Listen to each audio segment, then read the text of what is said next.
Oi pessoal, sou o Denilson, acompanho o Câmera Mundi, beleza? Um grande abraço a todos.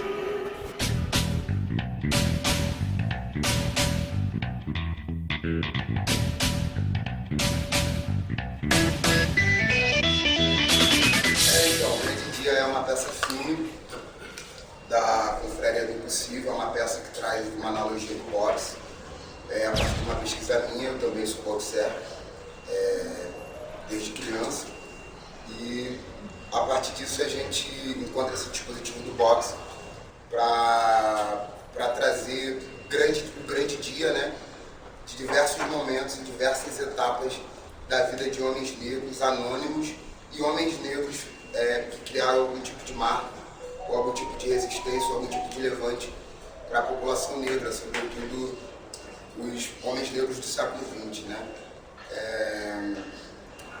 A partir desse movimento de luta também a gente traz um retalho, né, um retrato afetivo, passando pela minha própria autobiografia, da minha história, da minha vida, de onde eu venho. Eu sou de Mesquita, a Baixada Fluminense, de uma comunidade de 200 mil habitantes, e tem uma história incrível, porque na minha rua teve o primeiro terreiro de candomblé da Baixada Fluminense, é onde chega, e aí a gente faz esse mix aí, né, de cinema, entre cinema, teatro, isso tanto na atuação quanto na linguagem dramatúrgica, na linguagem física, né, na linguagem da composição de imagens. A gente tem uma forma de fazer teatro que é muito a partir de uma linguagem urbana, né, uma linguagem favelada, uma linguagem do funk. Então essa linguagem ela permeia muito a brincadeira. Então dentro desses 7 rounds que a gente abre, sete personagens, a gente tem outras personas que aparecem. Então eu devo brincar aí de fazer uns 11 personagens, né, entrando e saindo. E o boxe e o teatro, ele tem ele ganha uma dimensão na minha vida, sobretudo pelo espetáculo, porque eu venho do boxe. E quando eu começo a estudar teatro e entender a linguagem física, técnica que o teatro vem me trazendo e tal. E quando a gente vai mexer, quando é me apresentado teorias, né, e personalidades muito distantes, eu senti uma dificuldade de conseguir inserir aquela linguagem no meu corpo. Então o boxe, ele virou uma grande metodologia que eu chamo de Black Ninja, para conseguir atingir os meus objetivos cênicos. E hoje a gente está, inclusive, desenvolvendo isso dentro da confraria, né, com outros atores e atrizes. Então, eu trago sim uma analogia do ringue como lugar do palco, porque o que acontece? Lá no Antigo Egito, antes da escravidão, quando a gente não precisava ter essa intervenção, quando a gente não tinha ainda a intervenção da escravidão, né, a violência da escravidão, e eu trago ela para o teatro. Então eu entendo que o palco é um grande ringue, que a gente não precisa necessariamente lutar contra algo, mas a gente está sempre lutando a favor de algo, né?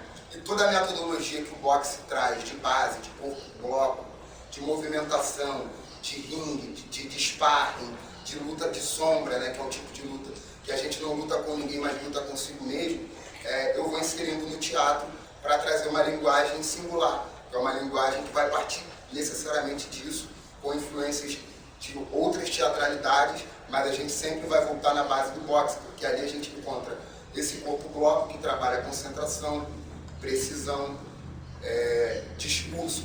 E aí, por exemplo, o Ali, ele era um cara que deixou isso como um legado muito forte pra gente.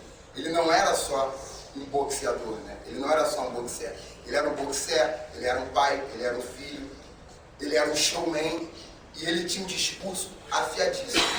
Então eu traço alguns desses paralelos aí, faço um pouco dessas analogias do corpo com o discurso, como que aquele corpo em luta vai discursar a partir de uma derrota ou de uma vitória, ou a partir de uma inquietação, ou a partir de um golpe que é tomado. E acredito que é uma metodologia que eu parto de pessoas negras, né, para pessoas negras, porque passa necessariamente pela subjetividade que rompe com a relação do teatro, né?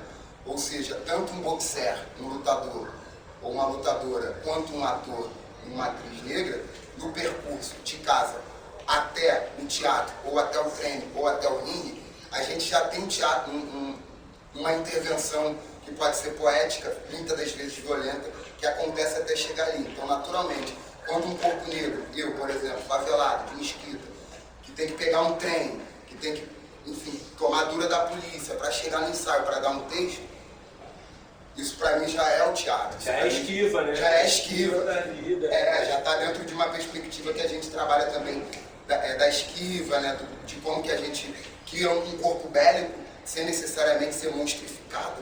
Porque quando a gente, por exemplo, se trata de homens negros e de subjetividade, a gente tem o André, que é um homem, sei lá, de 1,80m, eu sou um homem de 1,70m.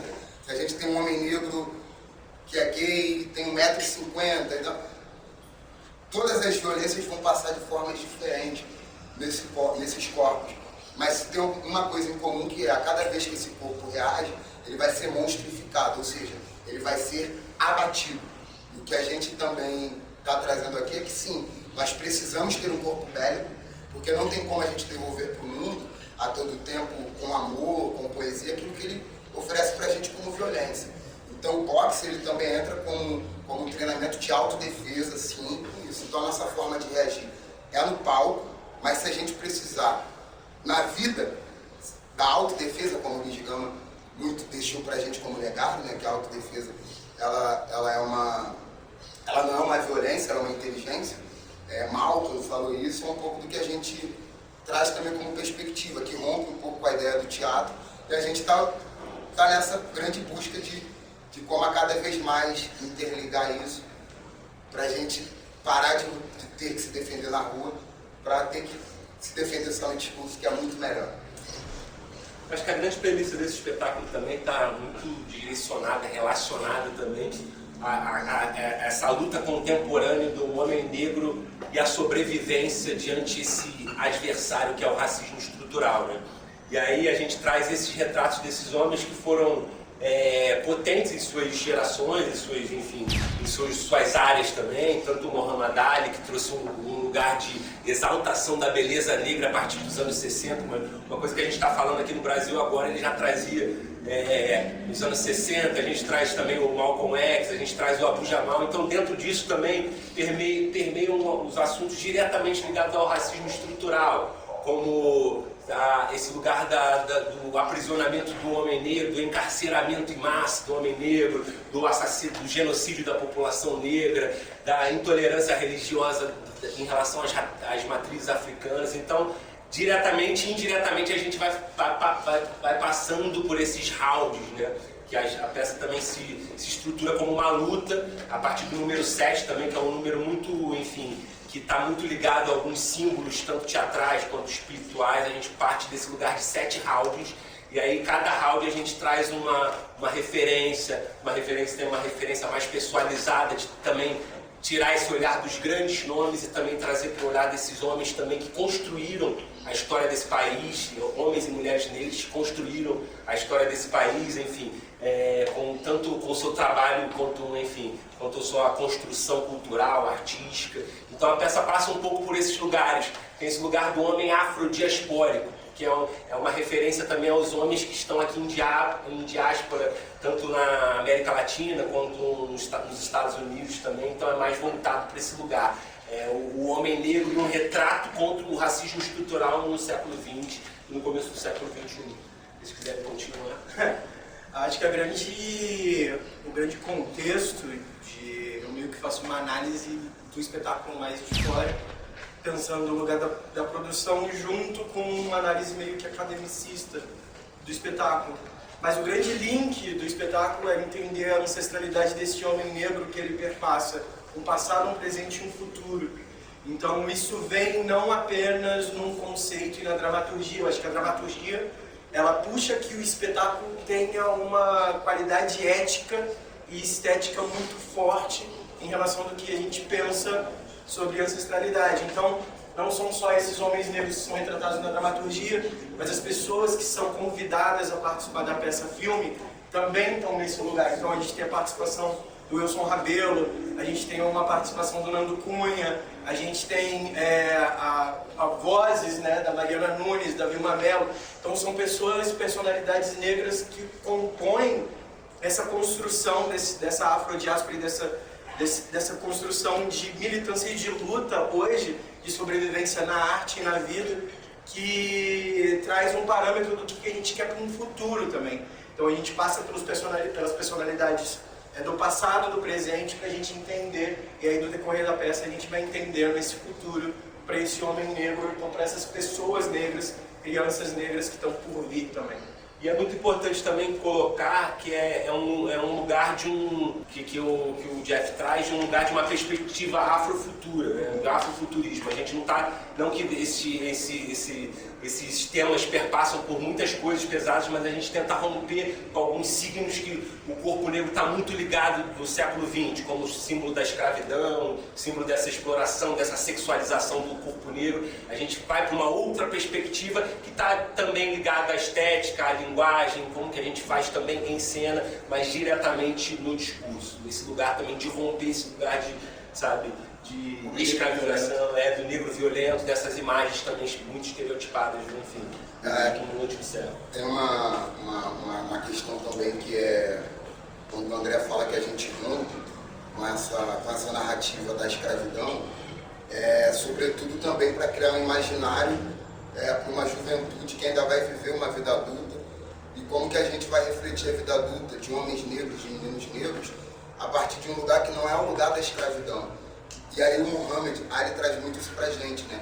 Que é a autoestima, né? Que é a beleza, né? Que é o negro como belo, como bonito, como elegante, como bom, como excelente. Então, a gente também se apoia muito nesse discurso da Black Excellence, né? Que é um discurso que começa, né? Chega no Brasil, né? A partir do afro-americano, né?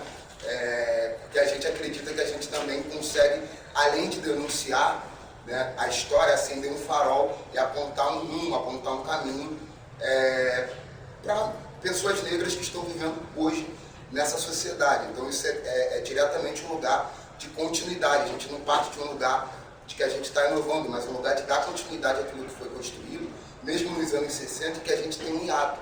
Hoje a gente tem um levante, eu acho, estético, né, de autoestima, de reafirmação da população negra, sobretudo nessa geração anos 2000, né, de 2000 para cá, e a gente retoma um pouco isso. Eu tenho 32, 31 anos e nasci nos anos 90, então eu pego um pouco da rebordosa, né, dos bailes funk do Rio de Janeiro ali, onde a gente já era marginalizado, já vem com um processo de marginalização, mas muito violento, sobretudo no Rio de Janeiro por conta das chacinas, né, que tinham e que ainda tem.